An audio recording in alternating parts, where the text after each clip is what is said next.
Hello and welcome to another lecture of chapter sound. We have already discussed Doppler effect and the various conditions in that effect, and regarding formulas or expressions, that all we have seen in the previous class. Okay. Suppose we want to revise that formula. तो फॉर्मूले कुछ इस तरह से थे कि अगर approaching condition है तो सोर्स के लिए आपको ये फॉर्मूला यूज़ करना है, और अगर अप्रोचिंग कंडीशन लिसनर के लिए यूज़ करना है तो आपको ये फॉर्मूला यूज़ करना है। देखिए अप्रोचिंग कंडीशन यानी जैसे हम सोर्स लिए और लिसनर लिए, सोर्स अप्रोच हो रहा है लिसनर की तरफ, यानी सोर्स लिसनर की तरफ मूव कर रहा है, तो आपको ये फॉर्मूला यूज़ करना है। अगर लिसनर सोर्स की तरफ जा रहा है, it is also the approaching condition, तो उस टाइम आपको ये फॉर्मूला यूज़ करना है। सिमिलरली अगर रिसीडिंग कंडीशन है, रिसीडिंग कंडीशन का मतलब सोर्स लिसनर से दूर जा रहा है, सोर्स लिसनर से दूर जा रहा है तो आपको ये फॉर्मूला यूज़ करना है, और अगर लिसनर सोर्स से दूर जा रहा है तो लिसनर के लिए आपको ये फॉर्मूला यूज़ करना है। Okay, means in both the situation anyone means source या लिसनर जो है वो स्टेशनरी रहता है और दूसरा जो है वो मूविंग कंडीशन में रहता है। लेकिन हमने साइमल्टेनियसली और एक फॉर्मूला डिस्कस किया था कि अगर दोनों मूविंग कंडीशन में है तो आपको ये फॉर्मूला यूज़ करना है, और उसमें भी आपको याद रखना है अपर साइन यूज़ करना जब अप्रोचिंग कंडीशन है, जैसे सोर्स लिसनर की तरफ और लिसनर सोर्स की तरफ आ रहा है, that is the approaching condition. या सोर्स लिसनर से दूर जा रहा है या लिसनर सोर्स से दूर जा रहा है, तो that is the receding condition. तो अप्रोचिंग कंडीशन में अपर साइन यूज करना, और जब रिसीडिंग कंडीशन है तब आपको लोअर साइन यूज करना है by at the time of using this formula. ये बातें हमने प्रीवियस लेक्चर में डिस्कस किया था। In today's topic we will see the numerical based on this formula. Okay, that is taken from your exercise section, और कुछ solve numerical भी है, तो that all we are going to discuss today. तो ये formula आप note down कर लीजिए। सबसे पहले स्टार्ट करते हैं पेज नंबर 158 के एक्सरसाइज सेक्शन में दिया है numerical, page 158 of your text book. Example number 10 है। वो इस तरह से अ police car travels towards a stationary observer. Police car जो है दैट इज आवर सोर्स, और ये अप्रोच कर रही है ऑब्जर्वर को। ओके, ये मूविंग कंडीशन में है और ये स्टेशनरी है। A police car travels toward the stationary observer at speed of 15 metre पर सेकंड। स्पीड दी है आपको 15 मीटर पर सेकंड। अब ये जो स्पीड है ये पुलिस कार की है या सोर्स की है, तो सोर्स की स्पीड हम Vs से डिनोट करते हैं। Okay, the speed of source is 15 metre पर second. Further the siren on the car emits the sound of frequency 250 hertz. जो साउंड है उसकी फ्रीक्वेंसी दी है 250 हर्ट्ज। कौन जनरेट कर रहा है? Police car. ओके, यानी जो सायरन साउंड इमिट कर रहा है उसकी फ्रीक्वेंसी 250 हर्ट्ज दी है। याद रखिए यहाँ पे दो तरह की फ्रीक्वेंसी रहती है, एक रहता है n और एक रहता है n0। ये जो फ्रीक्वेंसी है वो ऑब्जर्वर से रिलेटेड रहती है, यानी ऑब्जर्वर कितनी फ्रीक्वेंसी रिकॉर्ड करता है that is represented bye n, और सोर्स से जो फ्रीक्वेंसी जनरेट होती है दैट इज n0। तो n0 दिया है because it is related with the source. Police का फ्रीक्वेंसी जनरेट कर रही है। Then calculate the recorded frequency, यानी आपको n निकालना है। n is the frequency recorded by the observer, और आपको स्पीड ऑफ साउंड दिया है। Speed of sound denoted by v and that is 340 metre पर सेकंड। ओके, तो गिवन डाटा समझ में आया। अब फॉर्मूला कौन सा यूज करना है, तो at the beginning of this lecture मैंने कुछ फॉर्मूला लिख के दिया था, उसमें अप्रोचिंग कंडीशन के लिए क्या था देखिए। अप्रोचिंग कंडीशन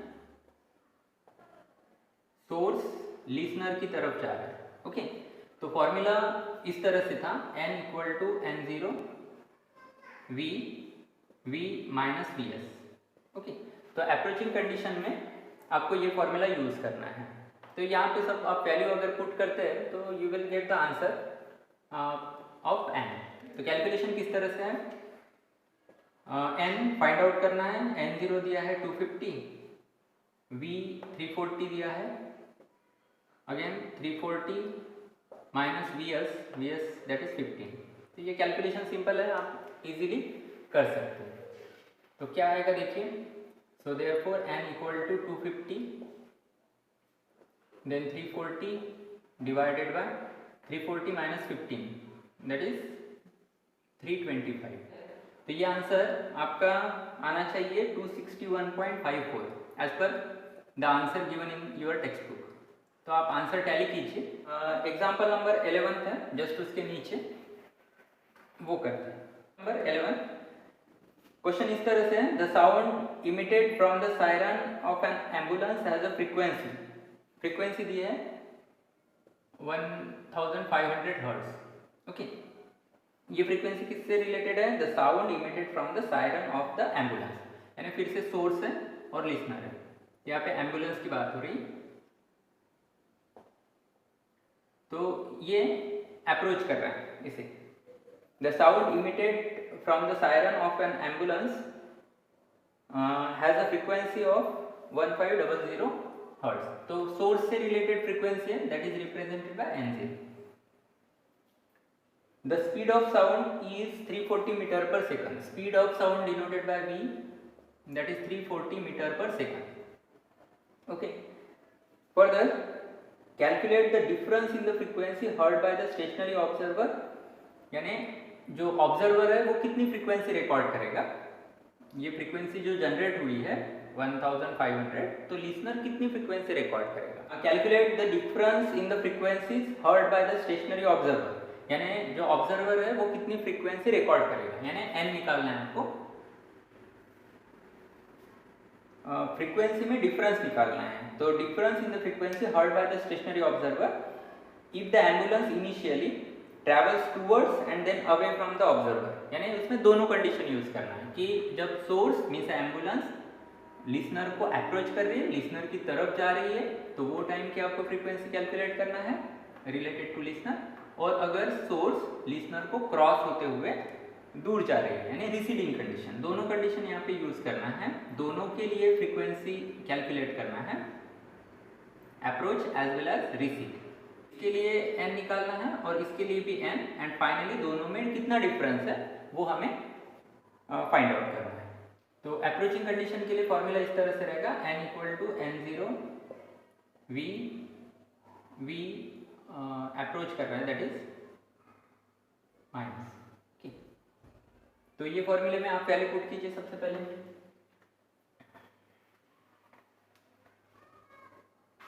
सो n0 1500 है, देन v 340, अगेन 340 माइनस शायद आपको और दिया है कुछ, then away from the observer at the speed of 30 metre पर सेकंड। ओके, 30 मीटर पर सेकंड ये स्पीड दी है एम्बुलेंस की, so it is the source, so Vs। तो यहाँ पे फॉर्मूले में आपको 30 पुट करना है। Okay, Vs is given the speed of ambulance that is 30, तो Vs आपको यहाँ पे पुट करना है। ये कैलकुलेशन आप करेंगे, सो 1500 340 डिवाइडेड बाय दैट इज 310, तो 0 0 गेट कैंसल, और ये कैलकुलेशन आपको करना है। आता है 51000 डिवाइडेड बाय 31, तो आप इसे डिवाइड कीजिए, आपका आता है 1645.16 हर्ट्ज। तो this is the frequency when the ambulance is approaching toward the listener. अब सेकंड कंडीशन जो है यूजिंग द सेम डाटा, लेकिन कंडीशन इस तरह से कि वो एम्बुलेंस जो है वो लिसनर को क्रॉस होते हुए निकल गई, means receding condition use. Simply इस तरह से रहता है, यहाँ पे प्लस साइन आता है, तो ये कैलकुलेशन प्लस आ जाएगा and it will become 340 divided bye 370। Okay, तो 0 0 गेट कैंसिल देगा, इतना आता है 1378.37 hertz. Okay, this is also the frequency when it is in a receding condition. Difference in the frequency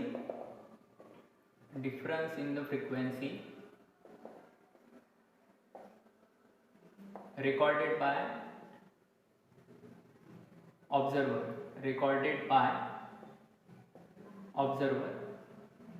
तो अप्रोचिंग कंडीशन में आपको answer मिला था round figure 1645 minus, receding condition में आपको आंसर मिला था 1378। हमने राउंड फिगर लिए है, तो दोनों का सब्सट्रैक्शन आएगा 267 हर्ट्ज, तो ये आंसर रहेगा। उसके बाद एक सॉल्ट एग्जाम्पल लेते हैं। डॉपलर इफेक्ट से रिलेटेड एक न्यूमेरिकल दिया है विच इज सॉल्ट, वो हम डिस्कस करते हैं।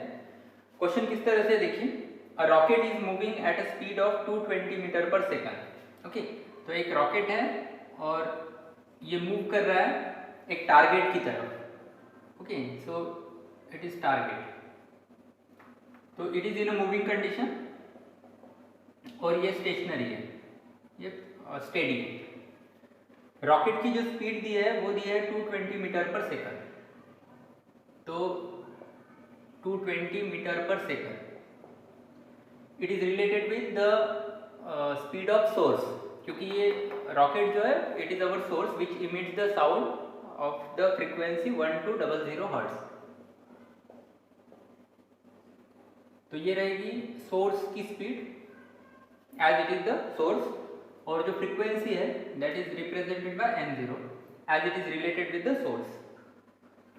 आगे लिखा है some of the sound reaching the target gets reflected back to the rocket as an eco.